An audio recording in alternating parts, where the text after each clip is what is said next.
তখন আল্লাহ তাআলা বলে, মূসা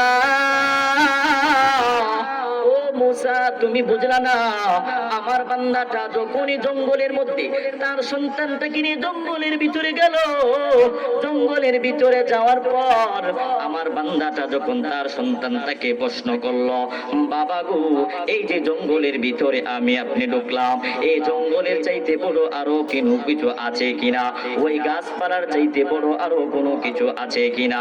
ওই বাচ্চারা যখন বাবাকে প্রশ্ন করলো, বলো বাবা, ও বাবা বলো না, এই গাছপালার চাইতে বড় আরো কোনো কিছু আছে কিনা?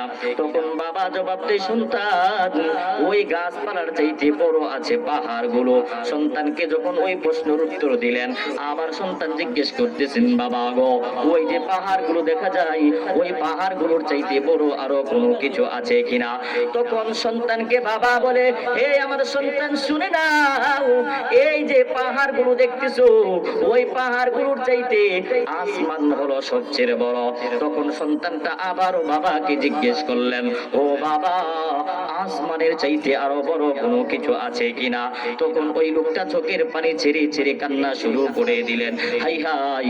তখন সেই বাবা বলতেছে, সন্তান আমার, এর চাইতে বড় আরো কোনো কিছু আছে রে সন্তান, এর চাইতে বড় হলো আমার গুনাহগুলো।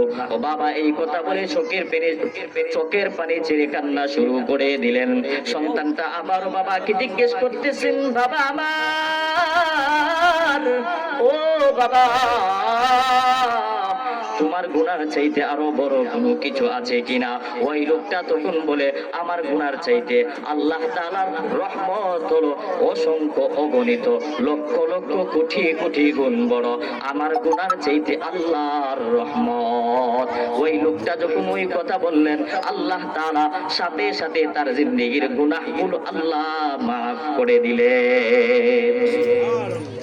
তাহলে দেখেন, আমরা যতই গুনাহ করি, যাই কিছু করি, আল্লাহর কাছে আমরা তাওবা করব তো?